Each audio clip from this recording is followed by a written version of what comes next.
बस भाई बस, गाड़ी रोक दो, मेरे साले का घर आ गया। अरे दीदी, जीजाजी, आप लोग आ गए।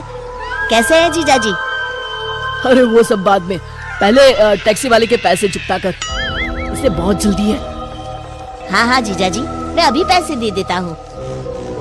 टैक्सी वाले भैया, कितने पैसे हुए आपके? जी कुल मिलाकर 6,000 रुपए। अरे मर गया रे। 6,000? भाई टैक्सी का किराया मांग रहे हो या हवाई जहाज का? अरे जीजाजी, ये क्या है? टैक्सी वाला 6,000 रुपए मांग रहा है। अब क्या बताऊं साले साहब, ट्रेन में सफर करने में आजकल मजा नहीं आता, इसलिए मैं टैक्सी बुक करके ही आ गया। अरे भगवान, तुम बच्चों के साथ सामान लेकर अंदर चलो। क्या भाई, ये तो बहुत ज्यादा है, कुछ कम नहीं हो सकता क्या? ये सब तो आपके जीजाजी को टैक्सी बुक करने से पहले सोचना चाहिए था। एक शहर से दूसरे शहर टैक्सी लेकर जाओगे तो इतने तो पैसे लगेंगे ना। मेरे पास समय नहीं है, जल्दी मेरे पैसे दो। ठीक है देता हूँ। मनोज मजबूर होकर टैक्सी वाले को पैसे दे देता है। फिर शाम को जब सब लोग खाना खा के उठते हैं, जीजाजी, ये आपका कमरा है। ये कमरा कुछ ठीक नहीं है। वो कमरा किसका है?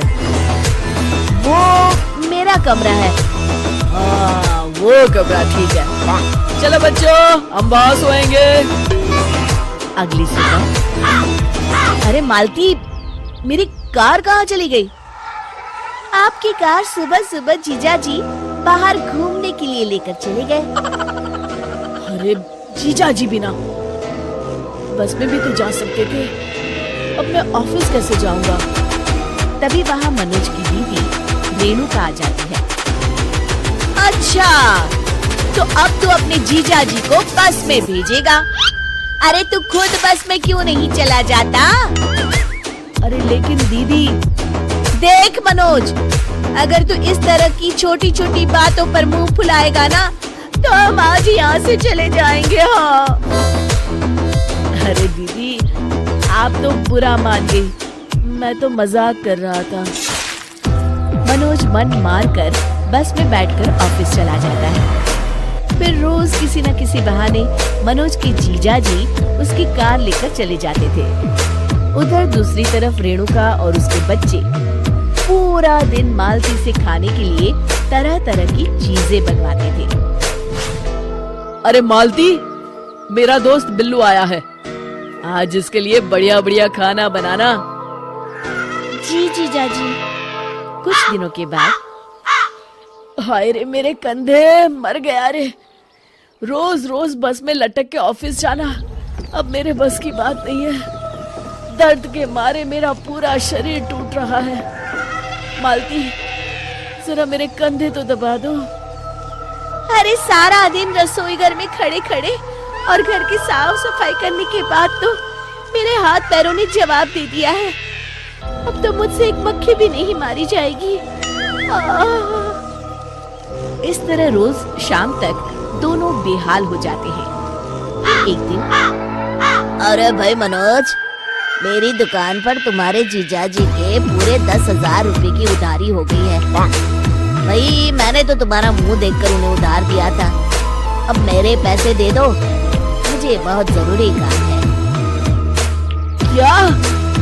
अरे मर गया रे, 10,000 की उधारी। फिर मनोज मन मारकर अपने जीजाजी की उधारी चुकता करता है। मालती, अब तो हद हो गई, अगर जीजाजी यहाँ और कुछ दिन रुके तो हम सड़क पर आ जाएंगे। आप सही कहते हैं जी, ये लोग इतनी आसानी से यहाँ से जाने वाले नहीं हैं, हमें दूसरा रास्ता अपनाना पड़ेगा। अगले दिन, अरे जीजाजी, आज आप घर पर ही हैं? ये लीजिए मेरी कार की चाबी, जाइए जाइए बच्चों को लेकर कहीं घूम आइए। अरे आज तो कमाल हो गया, ये खुद कार की चाबी मुझे दे रहा है। गजोदर कार लेकर चला जाता है, लेकिन आधे रास्ते में ही कार बंद पड़ जाती है। अरे ये क्या हो गया इस कार को? ये तो पूरा सुनसान इलाका है, यहाँ तो दूर दूर तक कोई नजर नहीं आ रहा। अरे मर गया, अब क्या करूं? फिर गजोधर किसी तरह घर पहुंचता है। मनोज, ये तुम्हारी कार की चाबी। आज के बाद मैं इसे हाथ नहीं लगाऊंगा। हाँ। अगली सुबह। हाँ भाई मनोज, मालती कहाँ है? अभी तक नाश्ता नहीं लाई। अरे जीजा जी, कल रात मालती गिर गई थी, तब से मालती को कुछ भी दिखाई नहीं दे रहा। मैंने डॉक्टर भी बुलाया है। तभी वहाँ डॉक्टर साहब आते हैं और मालती की आंखों की जांच करने लगते हैं। हाँ भाई डॉक्टर, क्या बीमारी है? कुछ पता चला? मनोज, ये आदमी कौन है जो इतनी बदतमीजी से बात कर रहा है? डॉक्टर साहब, ये मेरे जीजा जी हैं। ओ जीजा जी, अरे माफ करना, आपका तो बोलना बनता है जी। देखिए, सर पे भारी चोट लगने की वजह से इनकी आंखों की रोशनी पूरी तरह जा चुकी है। अब ये कभी नहीं देख पाएंगी। अच्छा, अब चलता हूँ मैं। फिर अगले दिन से घर का सारा काम रेणुका को करना पड़ता है। उधर मनोज की कार खराब होने की वजह से जीजाजी भी कहीं घूमने नहीं जा पाते। दूसरी तरफ मनोज घर की बिजली भी कटवा देता है। क्यों भाई मनोज, हमारे घर की बिजली को क्या हुआ? दूसरों के घरों में तो बत्तियां जल रही हैं। जीजाजी, वो मैंने कई महीनों से बिजली का बिल नहीं भरा है ना। अरे तो जाकर पहले बिजली का बिल भरो। अरे जीजाजी, हजारों रुपए भरने पड़ेंगे। मेरे पास अभी इतने पैसे हैं नहीं। अब तो इसी तरह गुजारा करना पड़ेगा जी। इस तरह गजोधर और रेणुका का उस घर में जीना मुश्किल हो जाता है। हाय मेरी कमर, इतने लोगों का खाना बना बना कर मेरी तो हालत खराब हो गई। ये बच्चे सारा दिन बुआ ये बना दो, बुआ वो बना दो कहकर मेरी जान खाते रहते हैं। ऊपर से बिजली भी नहीं है। तुम सही कहती हो, सारी रात गर्मी में मच्छर काटते रहते हैं। ऊपर से मनोज की कार भी खराब है।